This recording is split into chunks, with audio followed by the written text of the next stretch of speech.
was stationed in Germany as an American soldier. Everybody had to do 2 years at that time. So after 2 years of university, I did my 2 years military.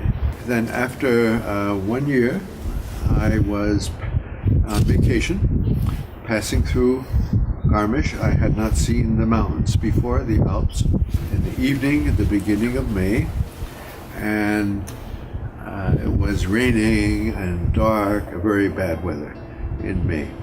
So in the morning, we stayed at a hotel right nearby.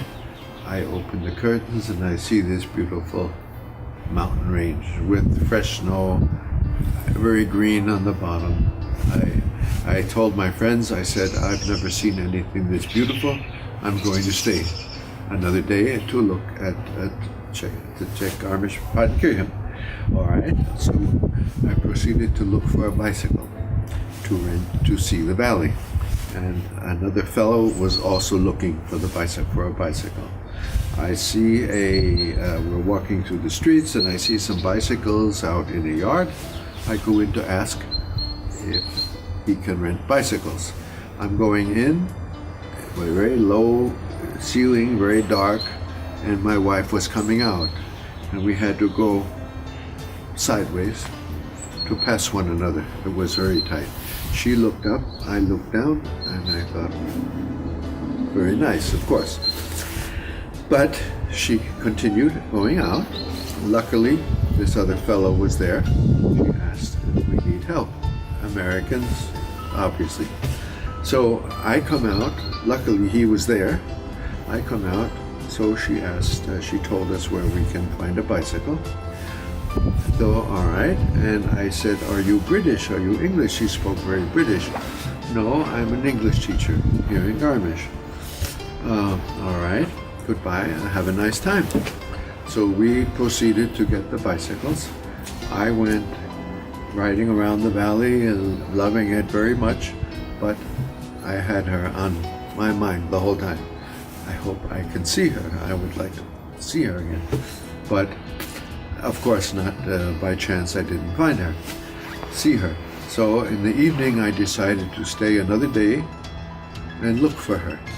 And I just had my bicycle, and all I knew was a blonde English teacher in the valley, maybe with 35,000 inhabitants. So I proceeded to go to the schools and look, and I would ask the little boys, blonde English teacher? Yes, yes. I go in to the office, ask for the English teacher. You mean Miss So-and-so? Okay. So I wait 20 minutes, and Miss So-and-so comes down the hallway, not the right one. It happened at another school, with the girls' school, when they were teaching with the nuns, and I'm waiting to see the English teacher, and there, I'm there, a GI, again, down the hall, not the right one. And I went to all the schools in the valley, and then at noontime, I see children standing at a bus stop. I go in the building, and they said, no, this is the finance office, but there is a school next door. So I go next door to the office, and you mean Miss So-and-so? Yes, of course. So my wife was giving a lesson, luckily, in the class, and she called my wife from the office. There's somebody here asking for you, a Jim Buckley. I don't know a Jim Buckley. What does he look like? And she described. And she said, maybe it's one of the fellows from yesterday, send him down. So I go down the hallway. I still don't know if she's the right one. She comes out of the classroom, and yes, she was. And so at the beginning, I was so nervous. What should I say when I find her? But when I finally found her, I was so relieved. It never occurred to me that she could say, no, sorry, I have no time for you. But she agreed to take a walk in the afternoon. And we walked around a very nice lake, and we got along nicely. And then we made an arrangement for the next day after school, and we took a little cable car up the mountain. Beautiful spring weather, and she's dressed very sweetly in a summer dirndl. And so we're walking down. She's tiptoeing over the fields, picking flowers for her parents, a bouquet, looking so sweet, and I thought, this can't be happening to me. This is so sweet and so nice. And we stopped for something to drink. She ordered buttermilk, of course, and me a beer. And so we got along very nicely. But I was just so happy to see her, be with her. I wasn't looking for more. So then she said she has a birthday coming. It's better if I leave for a few days, which I did. I came back and knocked on the door, and there she was. Then we did a few things together in the few remaining days. Then I had to go back to my station, to my work, and this was in May. Then I came in August for a vacation, and I was writing letters. I was very good at writing letters, and she appreciated that, keeping the contact through my letters. And so I came in August for vacation in Garmisch, and she also had vacation, so we could go to the lakes, we could go to the mountains and do a lot of things together. And then I invited her to a ice skating show with dinner in August, and on the way home we had our first kiss. This was very, I took a lot of courage, but okay. And at the end of August, after my vacation, I go back to my work. She has her work, and I'm writing. And luckily, I seem to have a talent for that, and she appreciated that. That kept us, the connection going, keeping it alive. And then in November, I had to go back to America. My time was up. We didn't know, is it going to continue? We were in love, but she was only 22 years old. I had 2 years of university yet to accomplish.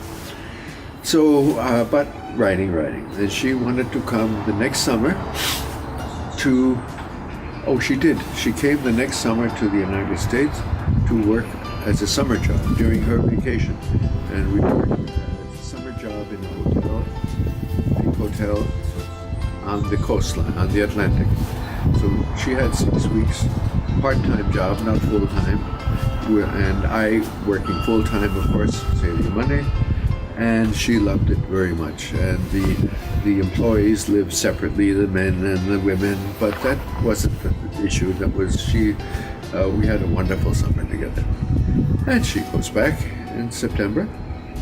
I continue my studies, and we said, well, I finish my studies, and then we marry in America. So she came during my last year and taught German at a Catholic high school.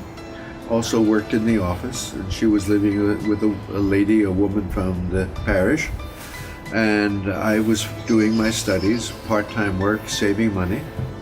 And so the plan was save enough money, we marry when I graduate, and then go to Germany, live with her parents in Garmisch, and I would spend up to 6 months looking for a job.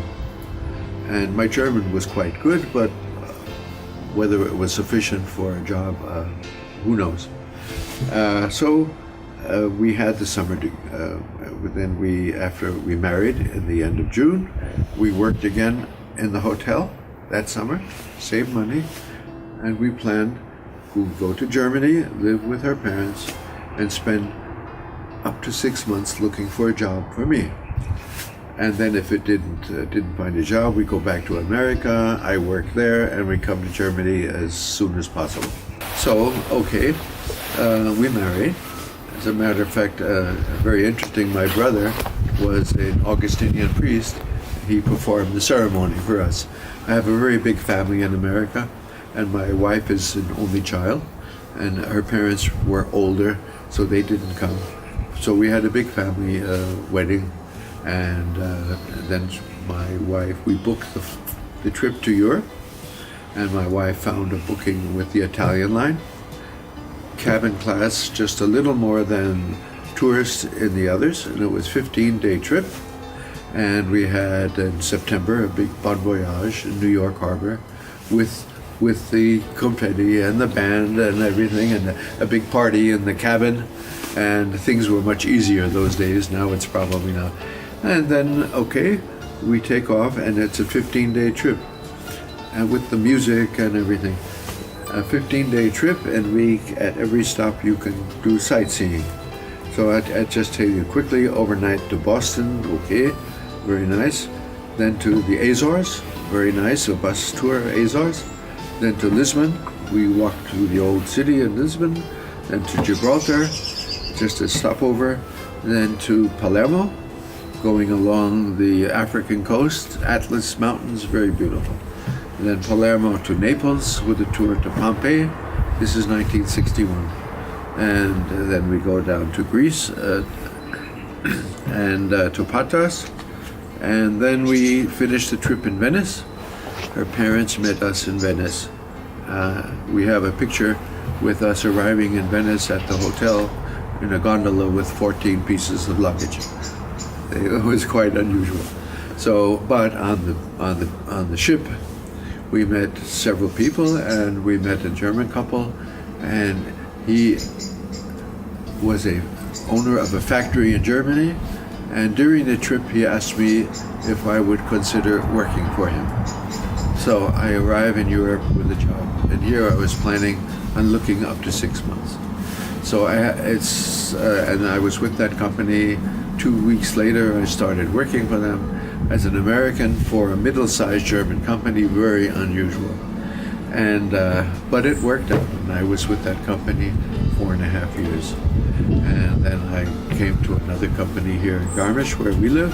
I had an offer for the ski binding company, and so I was so lucky to get this job arriving in Europe.